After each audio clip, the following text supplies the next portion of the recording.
Good afternoon and welcome. My name is Lauren Tosi, but you can call me Tosi. We are Nonviolence International NY, and I'm here to bring you the weekly update. Heading to West Virginia.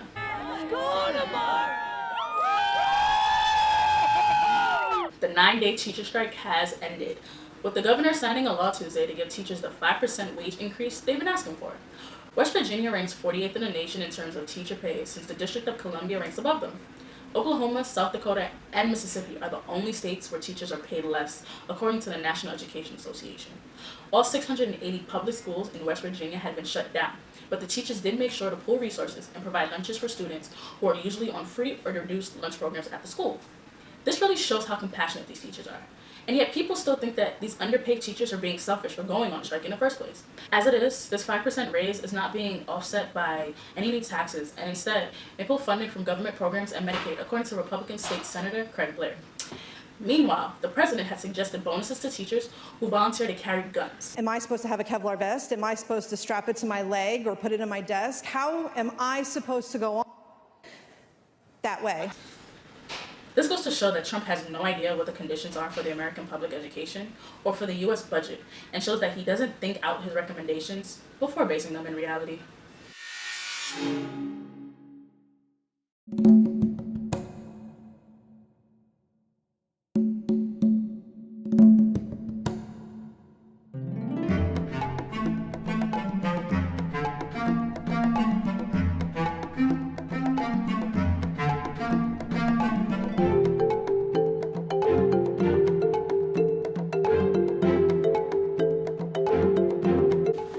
After surprise negotiations with South Korea, North Korea may be willing to give up their nuclear weapons.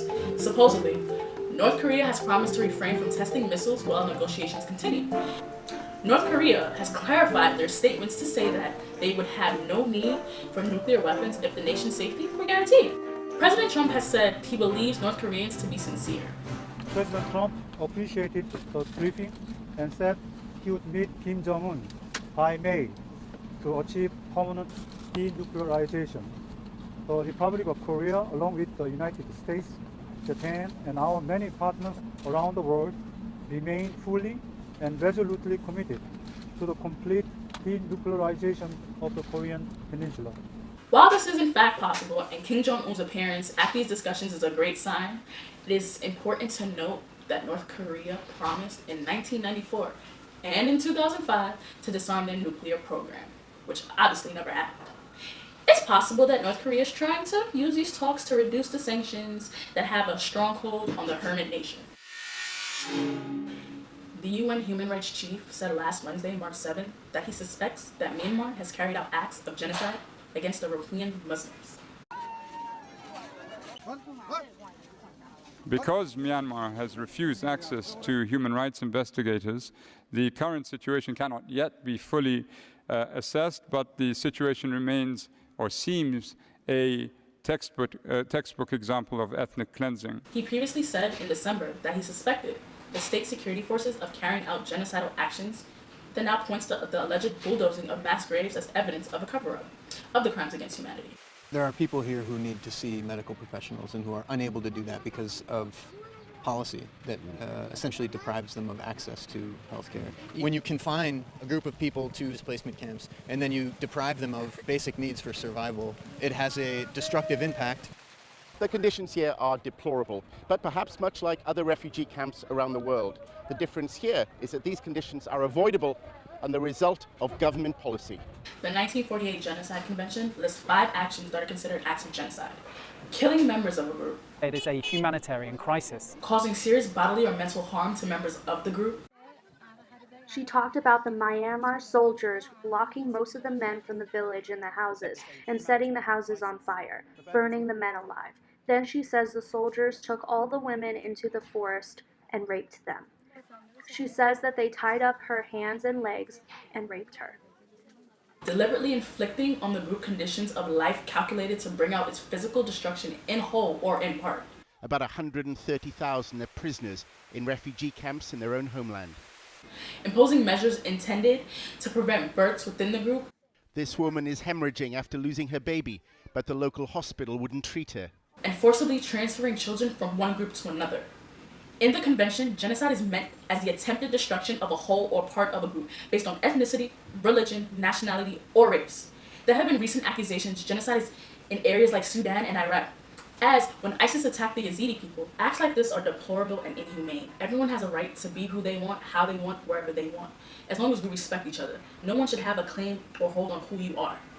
I would urge, and I think that's the spirit, the unanimous view of the Assembly, that this convention be signed by all states, ratified by all parliaments at the earliest date, in order that basic human rights be given the protection of international law for the sake of progress, social and international peace.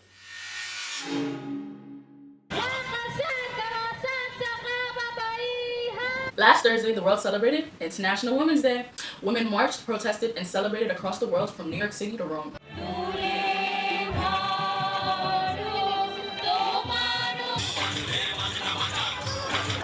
Me too! Me too! Me too! Some of these women are fueled by the long fight for equality. We are not slaves! We are workers! To highlight gender inequality, feminist groups in Spain asked women to spend no money and to ignore chores for the day, to go on a domestic strike. In Spain, women have launched the first nationwide feminist strike in Spain's history. Here we are, the feminists. They're chanting, banging pots and pans, and refusing to work for 24 hours. Organizers say its supporters include Ada Colau, the mayor of Barcelona, and Manuela Carmena, the mayor of Madrid. We're declaring victory even before midnight rolled around here in Spain, just because this announcement of a first feminist strike ever has thrown the debate into the forefront of the media, politicians. Everyone's been forced to react to this and to talk about this enormous inequality that exists here in Spain between men and women. Meanwhile, in England, women organized a major march Saturday to mark the 100th anniversary of women getting the vote. Speakers included Helen Pankhurst of Care International, the granddaughter of suffragette Emmeline Pankhurst. Opportunities to say how far have we got over 100 years. And actually, surprisingly, the issues that they were campaigning on, that my grandmother and great-grandmother were campaigning on 100 years ago, they're still so similar today. You know, that getting the vote didn't resolve everything. So it's up to this generation now to do as much as they can. That's why we're out here. This week, in support of International Women's Day, an organization by the name of CSW is holding a 60-second session of the Commission on the Status of Women, in which Nonviolence International, as well as myself, will be volunteering. This will take place at the United Nations headquarters in New York from the 12th to the 23rd of March, as well as a couple other amazing locations. Representatives of member states, UN entities, and ECOSOC-accredited non-governmental organizations from all regions of the world are welcome to attend. We will not be putting a weekly update video for this week, but we will be sharing coverage of these events as we are allowed. In the links below, we will provide more information about the events as well as where they will be held if you would like to attend. If you would like to attend these events, please download the NGO CSW Guidebook app for event names, times, and locations. Please keep in mind, though, that some events are admitted by security pass only. Thank you for joining us, and as always, stay safe, stay tuned, and see you in 2 weeks.